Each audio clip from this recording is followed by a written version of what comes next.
কিছু, কিছু বিষয় আছে যেগুলি আয়োজন ছাড়াই খুব সুন্দর। আবার অনেক সময় দেখা যায় যে অনেক কিছু আয়োজন করেও সেটা সুন্দরভাবে শেষ করা যায় না। আমাদের এইটাও ছিল সেরকম একটা ঘটনা যে একদম কোনো পরিকল্পনাই ছিল না। অপ্রত্যাশিত একটা ঘটনা। হঠাৎ মনে হলো যেহেতু আমরা সবাই খুলনায় এসেছি আর আমার ভাগ্নি তাসফিয়া তাসুর ওর জন্মদিন যেহেতু ১০ই আগস্ট, তাই মাও বলতেছিল যে আমার বোনের একমাত্র মেয়ে ও, তাই ওর জন্মদিনটা আমরা একটু সেলিব্রেট করি।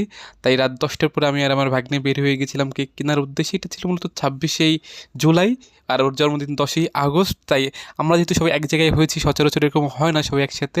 আর যেহেতু ওর জন্মদিনটা সামনে পড়েছিল তাই আমরা একটা কেক কেনার উদ্দেশ্যে চলে গিয়েছিলাম। আর অনেক খোঁজাখুঁজির পর আমরা এই কেকটাই পেয়েছিলাম। এটা খুব একটা কোয়ালিটিফুল ব্র্যান্ড ছিল রাজ মিঠাই। আর এটার প্যাকেজিংটা এত বেশি ফ্যান্সি যেটা আসলে খুব সুন্দর লেগেছিল। ঢাকায় আমি অনেক জায়গায় এরকম সুন্দর এত সুন্দর প্যাকেজিং দেখি নাই। আর অনেক খোঁজাখুঁজির পর কেক নিয়ে আসতে আসতে প্রায় রাত ১২টা বেজে গিয়েছিল।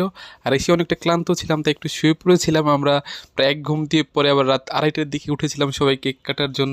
আর এই বেলুন আর ক্যান্ডেলগুলি আসলে ঘরেই ছিল। আগেই বললাম যেহেতু এটা কোনো পরিকল্পনা ছিল না, হঠাৎ করেই করা, তাই সেরকম একটা আয়োজন করা হয়নি। ঘরেই যা ছিল তা দিয়ে আমরা জন্মদিনটা উদযাপন করেছিলাম। আর এটাই খুব বেশি মজা হয়েছিল। আমরা এত সবাই মানে আনন্দিত হয়েছিলাম, আনন্দ করেছিলাম। আর এই তো দেখতে পাচ্ছেন বাম পাশে আমার ভাগ্নি তাসফিয়া খান সেজা আর আলী ভাগ্নে, আর এটা আমার ভাস্তি তুবা। ওকে আগেও আপনারা ভিডিওতে দেখেছেন। আর আসলে ওরা পৃথিবীতে এখন পর্যন্ত তিনজন মানুষ শুধু আমার গলার আওয়াজকেই ভয় পায়, আর কাউকেই সেরকম একটা ভয় পায় না। আর আমার মতে কি বাচ্চাদের কাউকে না কাউকে ভয় পেতে হবে কিছু একটা, মানে। আর সে যাই হোক দেখতেই পাচ্ছেন ওরা খুবই একটা আতঙ্কিত, স্বাভাবিক হতে পারছে না। বিশেষ করে তাসু ও আমাকে একটু বেশি ভয় পায়, মানে আমার কাছে আসতেই চায় না, এতটা বেশি ভয় পায়, জানি না কেন। আর এই তো অবশেষে আমরা কেকটা কাটতেছিলাম। আর তখন প্রায় রাত অলরেডি ৩টা বেজে গিয়েছিল, যদিও ওরাও প্রায় ঘুমিয়ে যাচ্ছিল কিন্তু জোর করে উঠিয়ে আনা হয়েছিল। আর এই তো আমরা কেক কাটা শুরু করেছিলাম। আসলে এই দিনটা আমার জন্য অনেক স্পেশাল ছিল। আমরা সবাই খুব খুশি ছিলাম, এত রাতে সবাই একসাথে কেক কাটতেছিলাম, মাও সাথে ছিল, আমরা সবাই খুব আনন্দ করেছিলাম।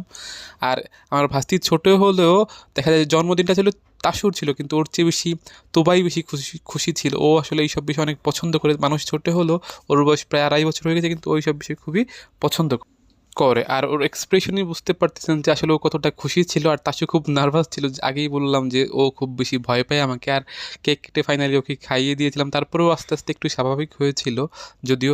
আর এইখানে এইটা ছিল আমার ভাগ্নে আলী, আর ওকে নিয়ে একটু হাসাহাসি করতেছিলাম। ওর নাম আসলে আলী, কিন্তু আমার ভাগ্নি তাসু ওর নামটা স্পষ্ট করে বলতে পারে না আলী, ওকে আলু বলে ডাকে, সেটা নিয়ে আমরা সবাই হাসাহাসি করতেছিলাম।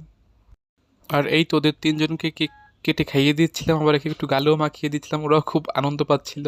আর একটা পর্যায়ে আলীকে যখন আমি আলু বললাম তখন আলু আসলে খুব রাগ করেছিল যে কেন ওকে আমি আলু বললাম। আর কেক কাটাকাটির পর্ব শেষ হওয়ার পর অবশেষে আমার ভাগ্নি একটু স্বাভাবিক হচ্ছিল। ওর দিক